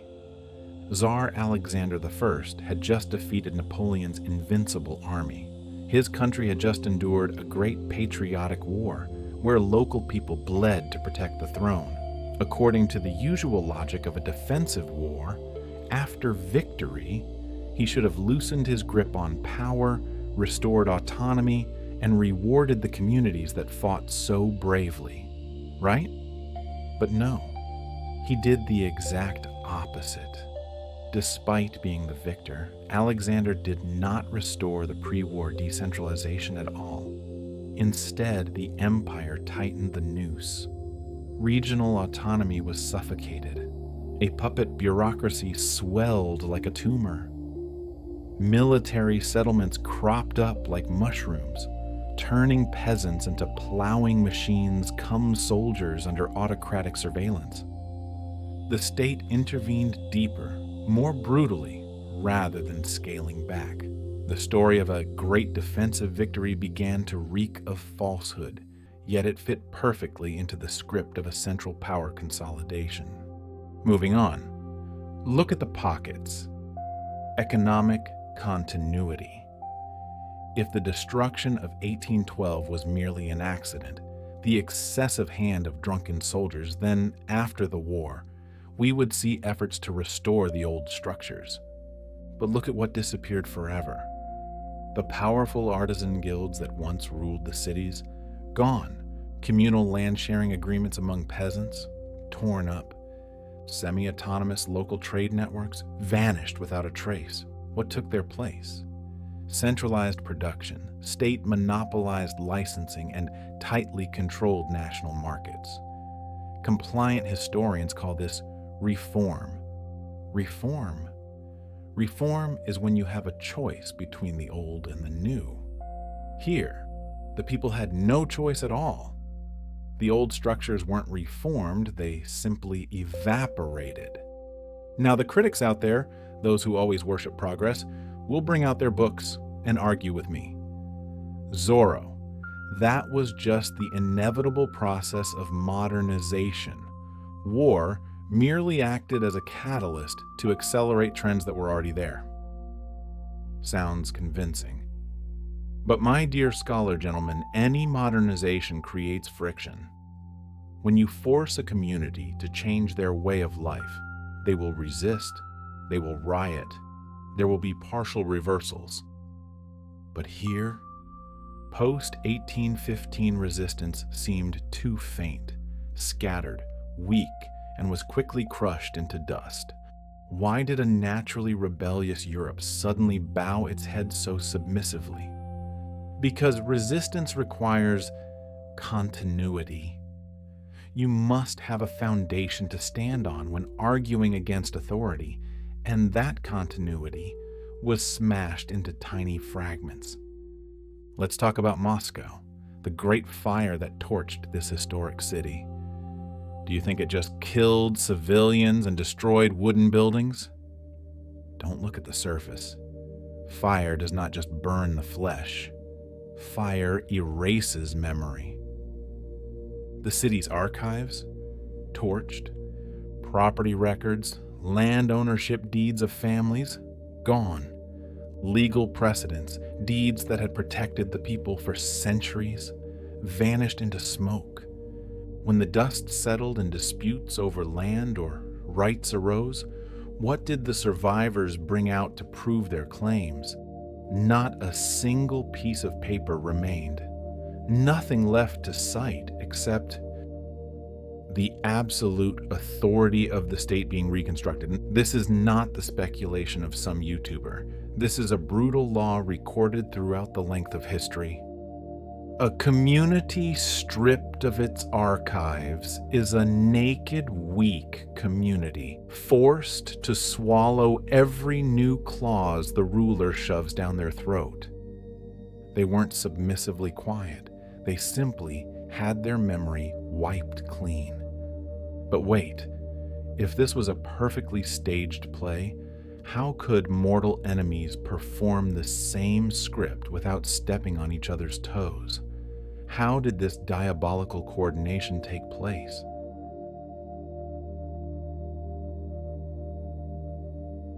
That is why they are merely scribes of history, not decoders of power. They judge success by how many square meters of land were won, or how many soldiers returned alive. How short-sighted. Change the lens, my friend. If the real goal was not occupation, but devastation, then the boundary between victory and defeat blurs significantly. Napoleon's colossal army didn't need to survive to complete its historical mission. It was like a giant bulldozer, blind and aggressive. It only needed to advance forward long enough, crushing long enough to exhaust and completely collapse the existing autonomous systems. Did the fact that the bulldozer broke down and was destroyed afterward change the truth that the forest had been leveled? Not at all. In fact, Napoleon's defeat was the most perfect puzzle piece. It removed the foreign occupier from the scene entirely, leaving a beautiful power vacuum for the defensive side. Here, the Russian state, to freely reconstruct everything exactly according to their brutal desires, without anyone's intervention. Napoleon played the villain to tear down the house, while Alexander played the hero to rebuild a more fortified prison. A perfect play. But wait. Coordination. How could lifelong enemies, emperors firing cannons at each other, join hands to produce a shared outcome? Did they send carrier pigeons to one another to hatch plots? Of course not. History has taught us that predators do not need to sign treaties with one another to tear a prey apart together. They only need to have compatible incentives. Napoleon wanted to smash the resistance of local forces to impose the French centralized governance system. Alexander thirsted to root out the alternative power bases threatening the throne within his own empire. Britain, across the Channel, screamed for stability in trade and finance to sell its goods. Each side blindly chased its own greed and personal interests. Yet miraculously, when all those arrows of greed shot out, they converged at a single black point: the permanent destruction of decentralized systems. The result was a collective transition, a global major surgery conducted without any chief surgeon in command. And if you still don't believe it, step out of the dusty libraries and look at the bricks beneath your feet. Archaeology and architecture do not lie. The evidence in stone and mortar remains persistently present, quietly mocking us. After the fires of the Napoleonic Wars died out, people began to rebuild. But this was not a process of repair. This was a process of redesign. Old cities grew naturally like a tree, but the cities post-1815, they were cookie-cutter, rigid, and cold. Why straighten the streets? For beauty? No. So that the army and artillery could move swiftly to suppress riots. Why rationalize the districts? To easily harvest taxes and count the number of people available for conscription. Colossal, cold, administrative buildings in the neoclassical style rose up, crushing the old community living spaces. It was a new governance philosophy poured in concrete. The philosophy of clarity, surveillance, the panopticon, and absolute control. A city with no hidden corners is a city with no room for resistance. And don't think that this virus of centralizing power only infected Europe. Look across the ocean, where Americans were busy with their own war of 1812. American history books call it the Second War of Independence. But scrutinize its true consequence. Although on paper that war ended without resolving a single damn thing regarding territory, it left a permanent scar inside the Republic. The post-1812 period in North America marked the terrifying rise of federal infrastructure. For the first time, the military was organized into a powerful standing force rather than relying on militias. The financial system was consolidated at the center. Regional militias, the symbol of local independent autonomy, were stripped of their power. The balance of power tilted decisively toward Washington, D.C., and it would never tilt back. If that war was truly meaningless or a stalemate as they keep broadcasting, how could it produce an internal structural overthrow so permanent and profound? Coincidence? Coincidence cannot produce identical administrative outcomes across continents, across oceans, between enemies who are slaughtering each other. Only a single explanation stands firm. Just one. It was a global purge. But if history was truly forced into such a tight mold, why has no one told us for over 2 centuries? This silence, what is it hiding?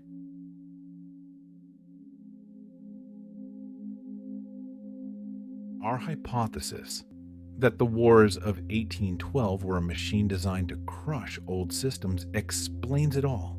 It explains why the destruction was excessively brutal, why peace treaties only begged to carve up borders while deliberately ignoring social structures, why all of a sudden human beings became more governable than ever before. But it also explains something else, something more subtle, more invisible, yet the most ironclad piece of evidence: the silence. History textbooks suffer from a fear of complexity. They detest wars with no clear winners, and they are extremely allergic to ambiguous outcomes. They crave moral clarity. There must be a shining hero and a sinister villain. When the actual outcomes of history become too convoluted and terrifying, historians simply oversimplify it. Profound, agonizing questions are dodged. Over time, that discomforting complexity fades, gets diluted, and is eventually replaced by the repetition of lullabies. But you know what? In the detective world, when no one speaks about the most obvious motive, the silence itself is a confession. If 1812 were merely a tragic mistake by Napoleon or the Americans, we should have seen piles of centuries-long debates over its futility.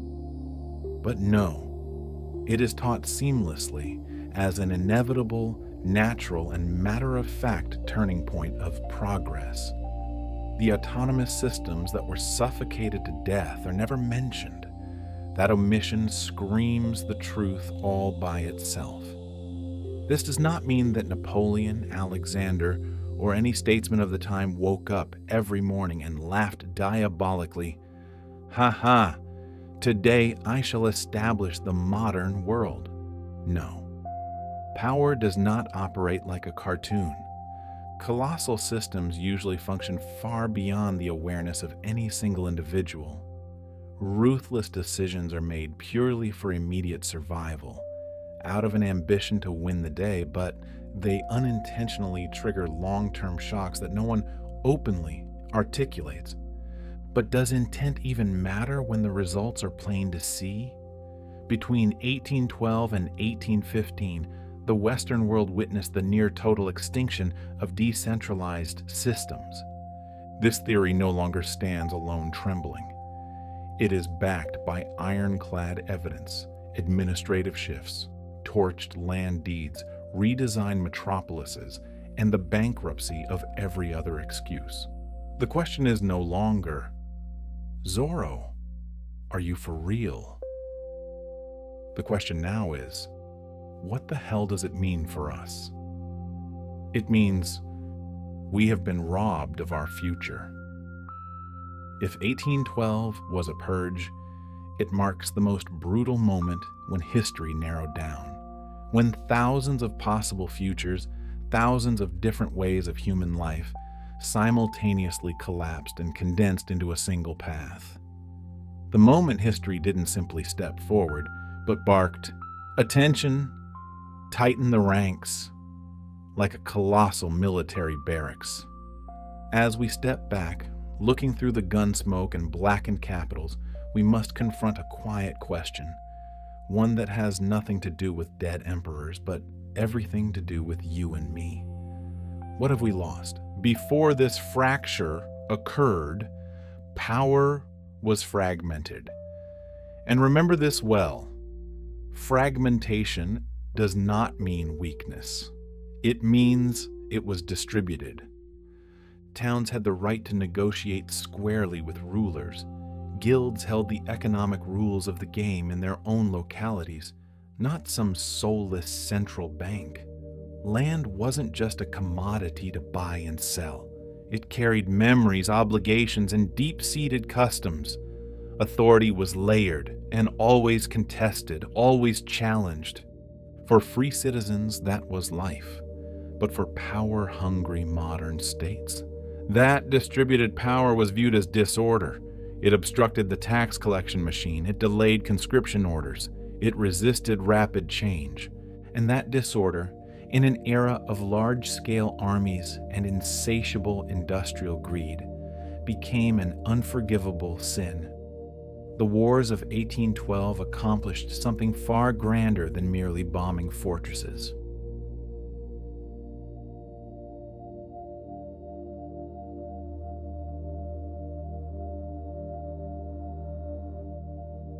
When these archives burned, when communities were torn apart and scattered, when the entire foundation of a land's legal and cultural memory vanished into thin air, what happens? Human beings are stripped of their eyes. You are forced into an entirely new reality, a wasteland devoid of any frame of reference, no compass, no old laws to cling to. And when you have nothing left, you must depend. Depend on the alternative structures handed down to you by the victors. That, my friends, is the ultimate art of governance. That is how power is consolidated and takes such deep root that it doesn't even need to open its mouth to crown itself king. Look at this picture. The Congress of Vienna. Your history textbooks call this a grand diplomatic conference, where peace was restored after the collapse of the giant Napoleon. How utterly ridiculous.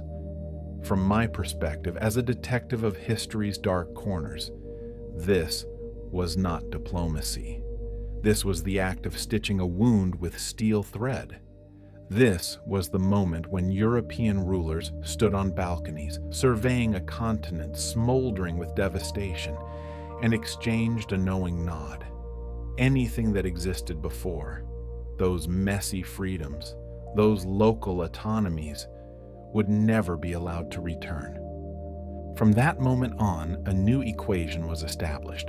Stability would mean standardization. Peace would mean predictability. And predictability, ironically, is just another name for control. And don't think this control disease only infected the old continent. The exact same ruthless logic echoed across thousands of miles of the Atlantic. The United States stepped out of the War of 1812 with an entirely different face. They were more centralized, heavily militarized, more unified under the iron fist of federal power. They called it maturation. Oh, how easily fancy words deceive us. But what was the price of that maturation? It was the merciless marginalization of regional rights. Alternative economic structures, ways of living that didn't fit the central government's mold, were all suffocated. Yes, the young republic survived. But it survived by amputating itself, turning into a machine easier for power to grasp, shape, and manipulate than ever before. And this leaves us with a haunting realization, a bitter pill that history forces us to swallow. The modern world did not rise and dominate simply because it was grander or superior to the old worlds. No. It rose because all models competing with it were cleanly annihilated. They taught you to visualize history as a ladder, right? Each generation is a rung. The next rung replaces the previous one because it is higher, more optimal, more efficient. But ladders are neat. History is not. History is not a polite evolutionary process where the old smiles and makes way for the new. What we are actually witnessing is selection through catastrophe. Old systems, local cultures, free economic structures, they didn't make way. They were torched, they were starved, and they were wiped out without a trace. Once erased, they were cast into the deep pit of oblivion. If lucky, they are only remembered as faint illusions in fairy tales. That is why the silence has such devastating power. When the old forms vanish completely, no one mentions them as viable choices anymore. Historians reshape them, slapping them with terrible labels: primitive, inefficient, or doomed to fail as an inevitable destiny.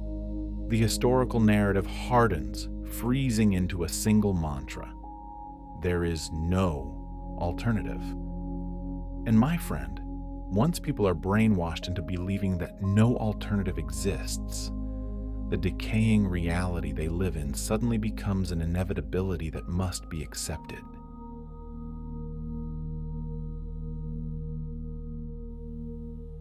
But they are wrong.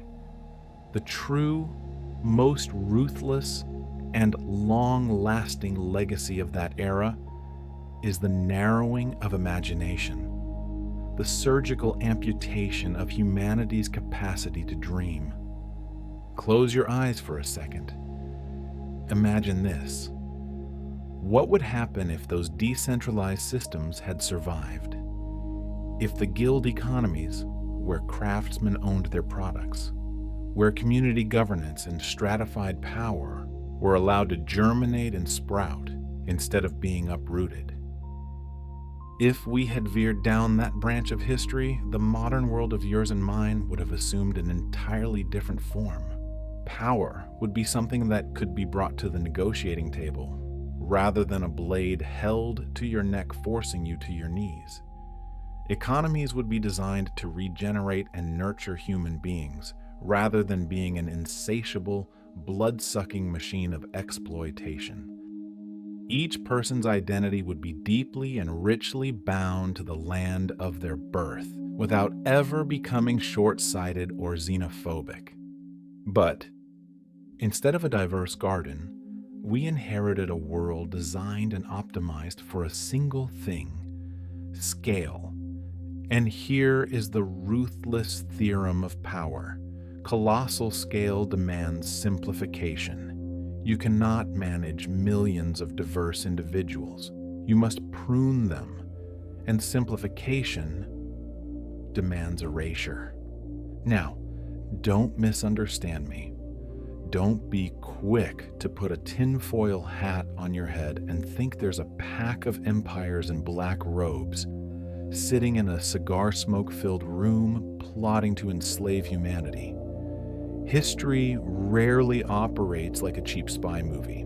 It is far more subtle. History operates through convergence, through crises, invisible hands that reward certain ruthless behaviors and flatly punish those who dare to be merciful or slow, and war. Oh, war is the perfect catalyst.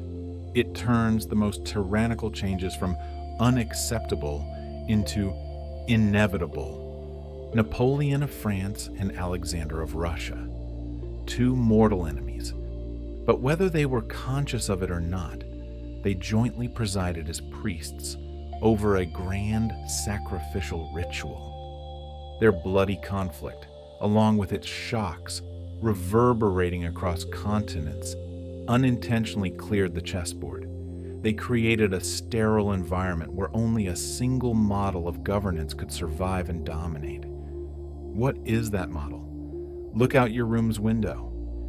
It is so familiar that you think it's a law of nature. The nation-state, centralized law, uniform administration, standing armies, you and I, we are breathing, living, and dying inside the assumptions of that very model. We rarely dare to utter a question about them. Why? Because every menu of alternatives was torched before your great-grandparents could even form their earliest memories. However, power never completely cleans up the crime scene. Traces are still there, if you know how to look. You can find them in strange place names that refuse to sit quietly within administrative borders, in ancient, absurd laws that look ridiculously nonsensical when viewed through a modern lens, in the architectural ruins of cities that exude an ancient vitality far older than the official history assigned to them, and even in myths, things dismissed by academic elites with a sneer as folklore or countryside gossip. But you know what? Myth is sometimes simply real life that has been forced into exile, please make no mistake. These traces are not the ghosts of a lost golden age for us to weep over. No, they are screams from the past, an ironclad reminder that history is not destiny, that the ruthless system ruling you currently exists on this earth only because other, better systems were forced to death. Understanding this does not require you to be a tearful nostalgic. It demands only one thing from you: honesty, the courage to look straight into the abyss. The War of 1812, through this lens, is no longer a boring chapter about artillery shells and treaties. It is a message of survival encoded in time, a chilling warning that the most brutal transformation always wears the cloak of necessity. That catastrophe always knows how to doll itself up to get on magazine covers with the words, progress, and that every story you hear from the lecture podium is meticulously designed to inject into your head the thought, everything that happened was inevitable. But my friends, inevitability is always a novel penned by the victors.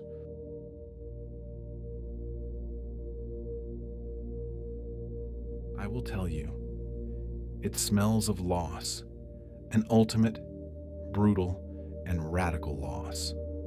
Perhaps that is why this period, that timeline around the year 1812, always leaves us feeling uneasy. It's as if a ghost is breathing cold air down our necks.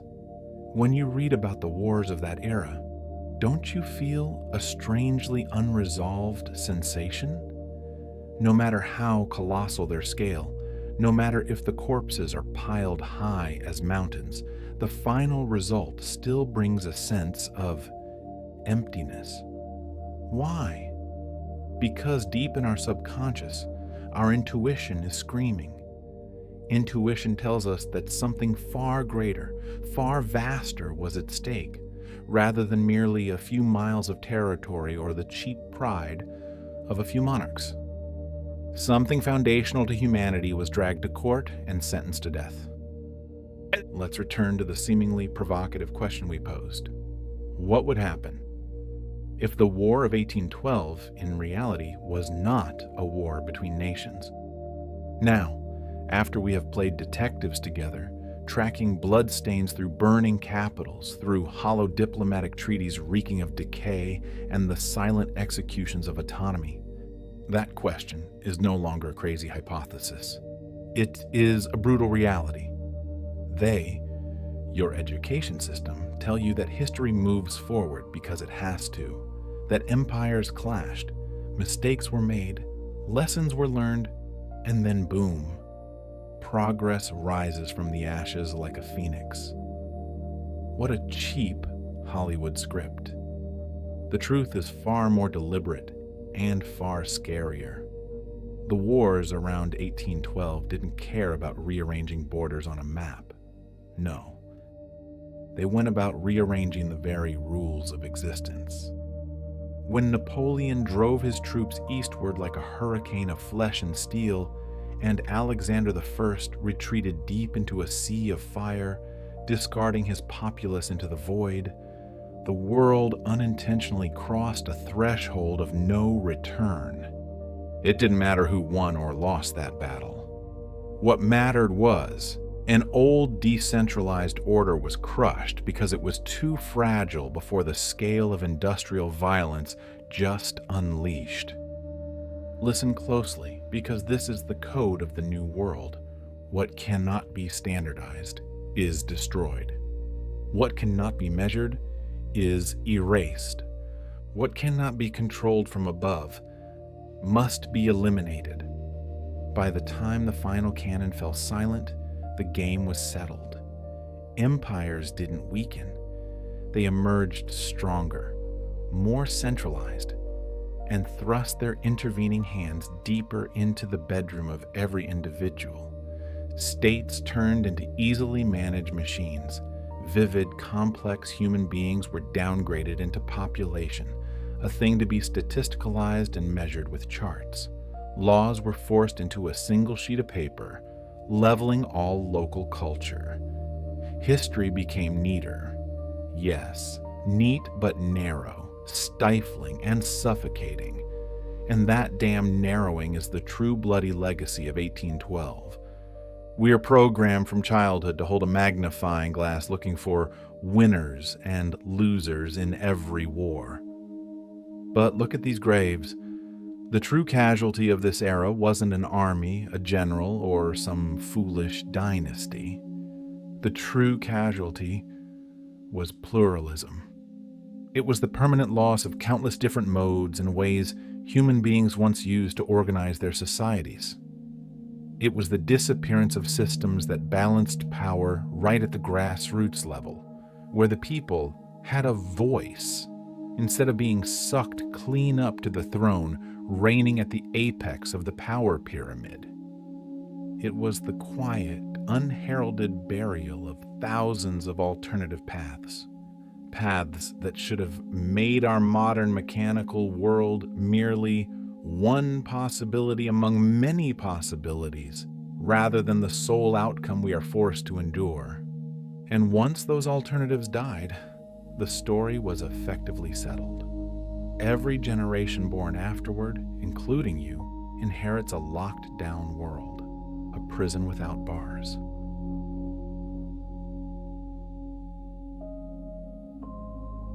You think large-scale systems are inevitable? That a government ruling tens of millions of people with mountains of paper regulations is the only form for human survival? Try proposing the idea of organizing life in a different way.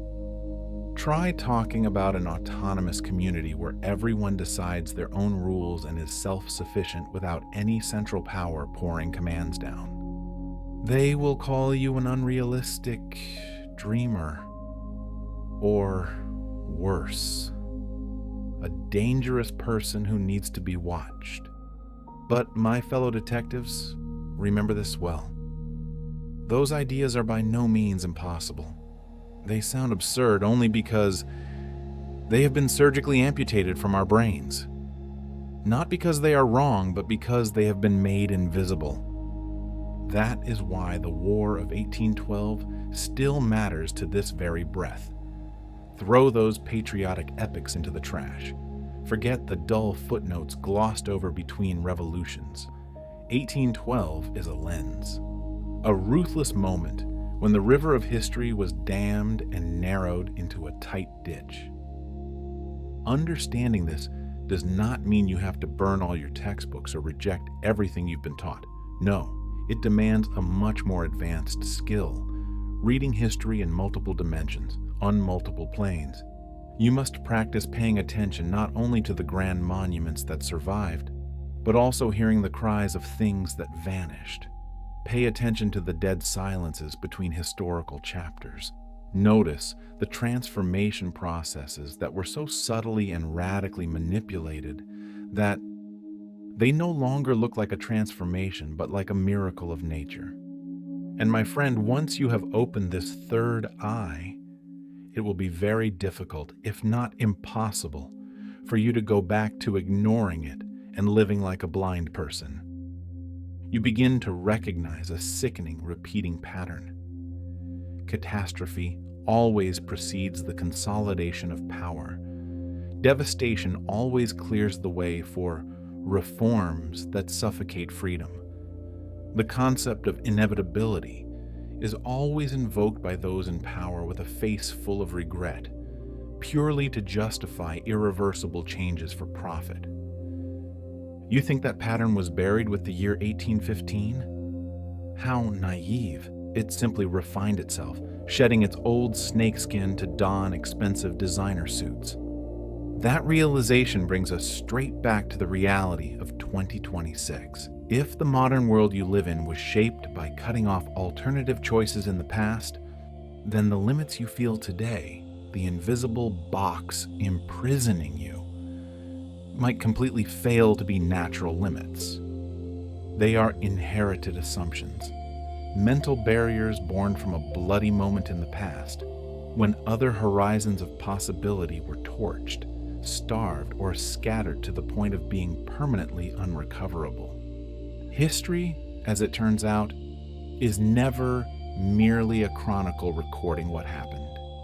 History is the approved checklist for what is permitted to continue. The War of 1812 has left us with a chilling reminder. Power is not always loud, thumping its chest through conquest. Often it operates like a ghost, through absence, through the quiet evaporation of things that once brilliantly existed, and the careful brainwashing of multiple generations to make them forget they were ever there. But ladies and gentlemen, oblivion, no matter how ruthlessly imposed, is never complete. Traces are still here, in the anomalies, in inexplicable social contradictions, in stubborn questions that refuse to be buried under the grave of silence. Never view those questions as threats to history. Treat them as the lifeblood, the sole heartbeat keeping the truth alive. Our journey through this dark period does not end with a prepackaged truth. It ends with an awakening, a gentle slap to the mind so you understand. This world is not a destiny. It is the result of countless choices, choices often shoved down our throats under the guise of crises. Once you see through that magic trick, the past is no longer a spiderweb-filled museum. It lives with you, because the monsters that shaped 1812 are still lurking out there, pulling the world's strings at this very moment. And the exact same lethal question is waiting to be asked every time a catastrophe strikes to reshape the world. What is being stripped away? And who is smiling behind that disappearance? Our investigation at dark history is far from over. History is rife with moments like this, moments where the official story appears to be finished, perfect, complete. Yet the core of the truth has been hollowed out. If you have enough courage to continue peeling back these hidden patterns, to dig deep into questions that textbooks never dare to touch, stay right here, hit subscribe. Join me on this journey to discover the forgotten structures buried beneath our footsteps. And if what I just said completely overturns your perception of 1812, throw away your reservations and share your thoughts in the comments. Remember, history never was and never should be a monologue by the ruler. It is a dialogue. And that dialogue only survives when you and I are willing to shatter what we think we know. Until next time, my fellow detectives, keep sharpening your gaze and search for the ghosts lurking behind every single word.